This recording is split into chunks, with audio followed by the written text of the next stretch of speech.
Carroll, Iowa is a quiet little town. It's filled with small businesses and an occasional chain restaurant here and there.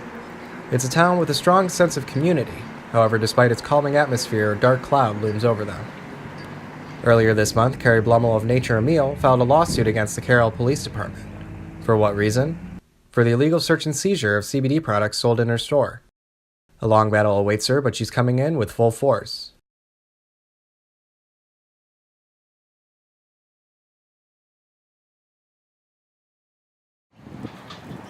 On December 27th, Carroll Police seized products from two businesses, Nature Ammil and Healing Arts Center. The police came in without a warrant and asked for products containing CBD. With the lawsuit filed, Bluml asked to decline being interviewed until the lawsuit is over. However, Dr. Jenna Antoffer agreed to explain her side of the story.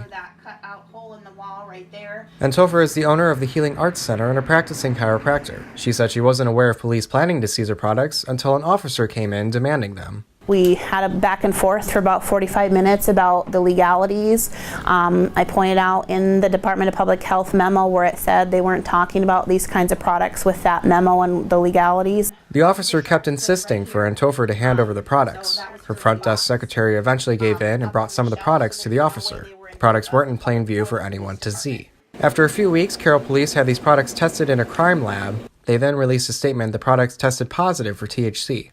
They never disclosed how much was in them. The police have also declined to comment on the entire issue.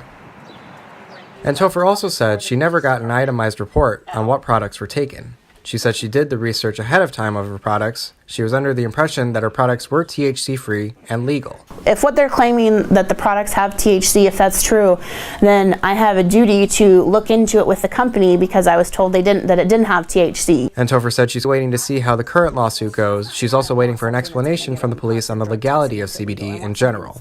So I just really want the laws clarified because is it legal or is it not? Is there THC or is there not? And I haven't seen proof of anything.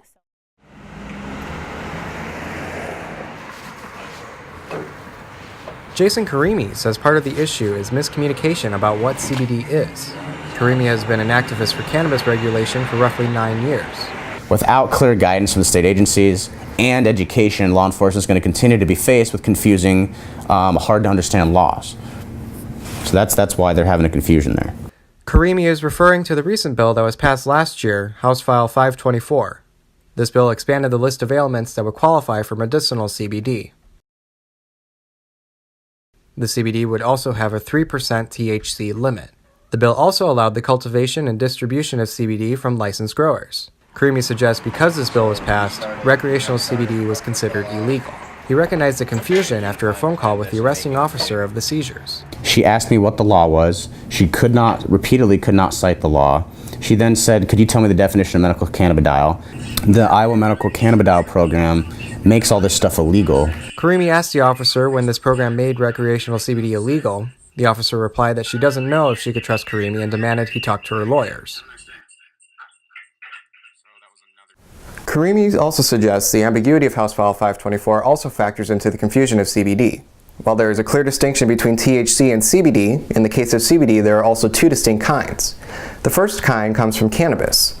This kind has little to no THC at all and comes from the cannabis plant itself. House File 524 was actually referring to this kind of bill that would be ready as a prescription as early as December of 2018. The second kind comes from the hemp plant. Unlike cannabis-derived CBD, this has little to no THC at all and is considered legal under federal law. Any state could sell these products without any legal consequences. However, there is a lawsuit that is currently going on that will decide on whether CBD is a marijuana product or not. About a month ago at Iowa State University, two nurses from Colorado gave an educational forum about CBD. While CBD itself has no medicinal purposes, it's considered a dietary supplement all mammals need. It's statements like these that have people like Bluml and Antoffer on board with selling hemp products. Antoffer says it helped her practice be centered around food-based medicine. I actually had a patient come in and ask me about it for her son who was having seizures, and at that time I didn't know much about it. It was a year or two ago. Antoffer noticed during her research the benefits CBD had on her patient's son. That was motivating enough to get her to sell CBD products. It was also motivating for someone like Kyle Tech to start selling CBD. He was the distributor for Carrie Bluml. He started selling after seeing the effects it had on his fiance's grandmother.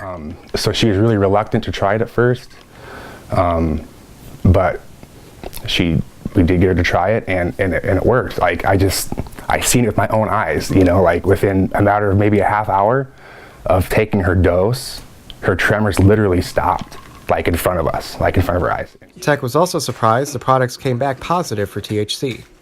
Tech continues to sell CBD, however, he hasn't sold any of the products that were seized by the police. It's too soon to tell how the lawsuit will go. It was filed on April 13th, but according to Karimi, these cases could go on for months. In the meantime, both Bluml and Topher continue to run their businesses. Bluml has high hopes she can win, and Jen hopes she can follow suit. The people of Carroll now await the fate of Bluml and Nature Ammil.